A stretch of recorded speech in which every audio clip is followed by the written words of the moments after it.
Esta semana vamos a continuar descubriendo cómo Deuteronomio se ve reflejado en otros libros de la Biblia. Ya la semana pasada, con nuestro pastor Dani Perla, él nos estuvo ayudando a ver cómo estaba reflejado en el Antiguo Testamento. Y esta semana vamos a ir al Nuevo Testamento y nos vamos a dar cuenta que también hay mucho de Deuteronomio allí. Es más, el tema de esta semana es Deuteronomio en el Nuevo Testamento y hoy vamos a hablar sobre un tema que va a traer a nuestra mente ya a una persona muy importante. Escrito está, es el tema. Vamos a orar pidiendo la dirección de Dios. Nuestro bondadoso Padre, gracias por tu palabra que siempre llega a tiempo y hoy estamos seguros que tienes un mensaje para nosotros, para quienes hemos creído que tu palabra es tu revelación para nosotros. Ayúdanos a poder apreciarla totalmente en el nombre de Cristo Jesús. Amén. Amén. Creo, Pastor Dani Perla, que cuando se usan estas palabras, escrito está, llega a nuestra mente rápido la figura de nuestro Señor Jesucristo, que es una de las personas que más usó esta expresión, escrito está, o como lees en la Biblia. Y quisiera que nos centráramos en una escena particular de la vida de nuestro Señor Jesucristo. Es más, es la escena que está descrita en la lección, porque también creo que da lecciones para nosotros. Todos conocemos la historia del desierto, cuando Jesús fue llevado por el Espíritu al desierto, y dice la Biblia, para ser tentado. ¿Cómo respondió Jesús a las tentaciones? ¿De dónde tomó Jesús sus respuestas a las tentaciones? Y por qué eso es importante para nosotros. Muy bien, tal como hemos estado examinando en la semana pasada, el libro de Deuteronomio contiene un mensaje especial de Dios que fue usado, como la palabra de Dios permanece para siempre, fue usado en siglos posteriores para amonestar o para reavivar a la iglesia. Y en este caso, Jesús también utiliza de Deuteronomio para enfrentar las tentaciones del enemigo.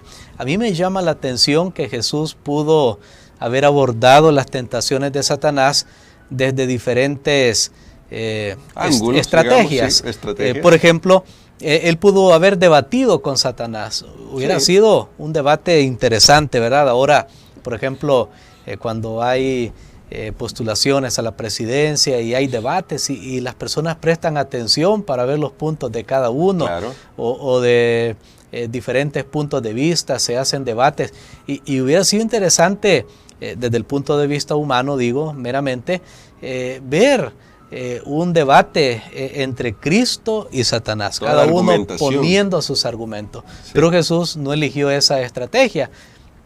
También Jesús pudo haber usado la estrategia de hacer actos milagrosos, claro, de hacer actos físicos, de remover el cielo, la tierra. Bueno, pudo haber hecho un montón de cosas, pero ninguna de esas cosas eligió, sino que escogió algo que es mucho más poderoso y es la palabra de Dios. Amén. La palabra de Dios.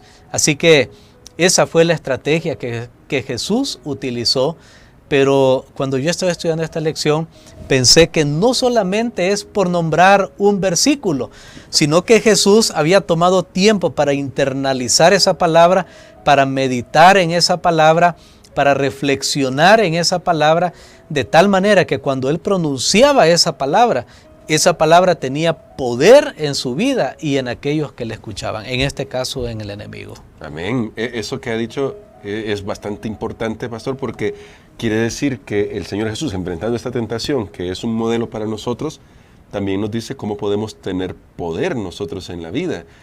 Pastor, en esto quiero destacar dos elementos.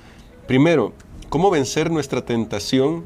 Que yo creo que nuestra tentación o nuestra tendencia, que si lo quiero decir de otra manera, es discutir mucho, debatir. A nosotros nos gusta debatir, como usted decía, desde la perspectiva humana, nos gusta mucho debatir. ¿Cómo vencer esa tendencia a debatir con el mal que desde el principio se ve fue la que nos metió en el problema en el que estamos? Así es, creo que primero tenemos que creer exactamente.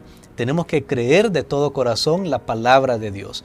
Porque cuando nosotros creemos de corazón, no necesitamos debatir. más bien el debatir puede llevar a una duda que uno tenga. Claro. Porque, ok, voy a examinar, voy a ver, pero cuando usted está seguro de algo, ni siquiera necesita demostrarlo.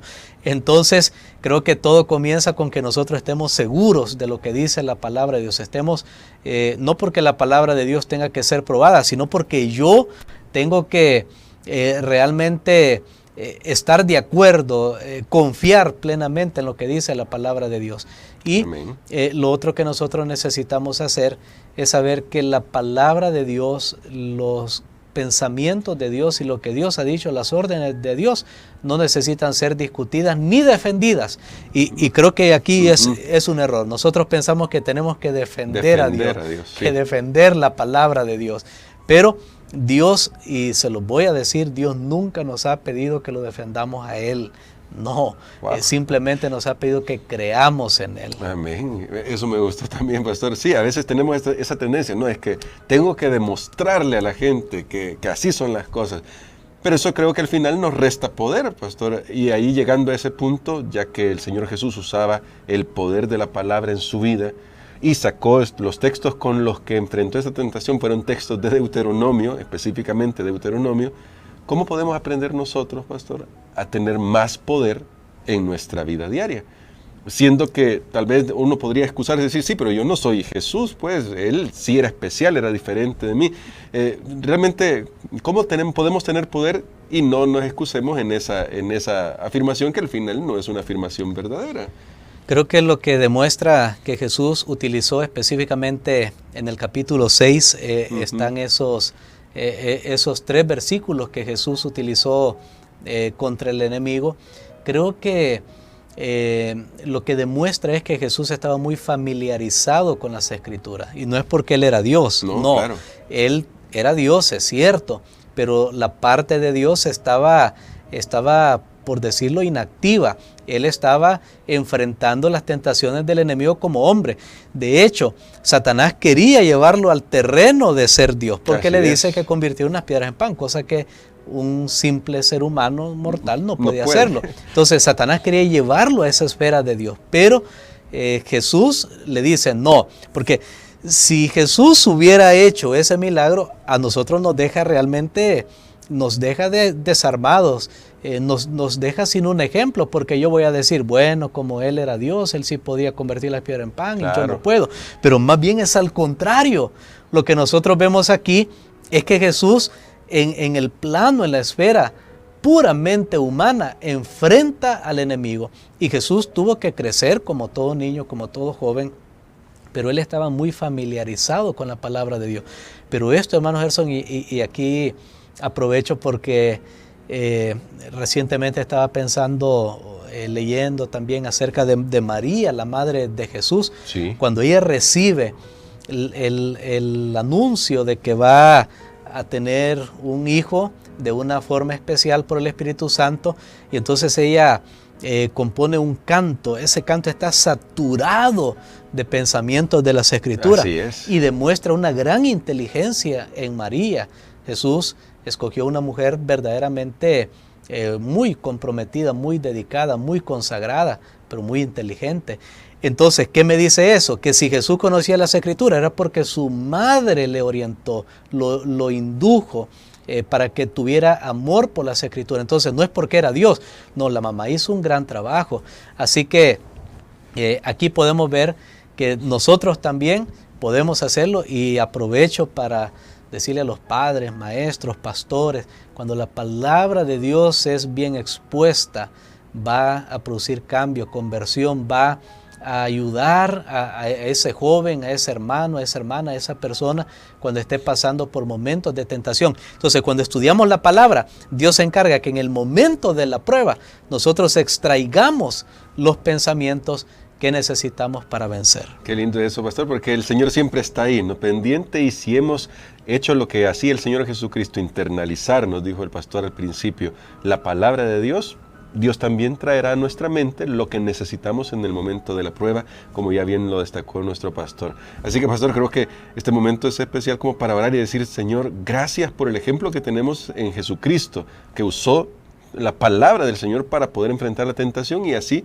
nosotros podemos hacerlo. Ahora lo que necesitamos es pedirle al Señor que nos ayude a fortalecernos en nuestro estudio de la palabra. Amén. Padre que estás en los cielos, te agradecemos, Señor, porque tu palabra es más cortante que toda espada de dos filos. Amén. Es viva y eficaz, es poderosa, Señor. Por eso, Padre, en este momento pedimos que tú nos ayudes para creer a esa palabra, para meditar en la palabra, para internalizar esa palabra en nuestras vidas, para confiar en tu palabra, Señor, para estudiar tu palabra, y cuando venga el momento de la prueba, podamos tener esa palabra que brota en nuestras mentes, brota en nuestros labios, brota en nuestros corazones, y podemos hacerle frente exitosamente al enemigo. En el nombre de Jesús lo pedimos. Amén. Amén.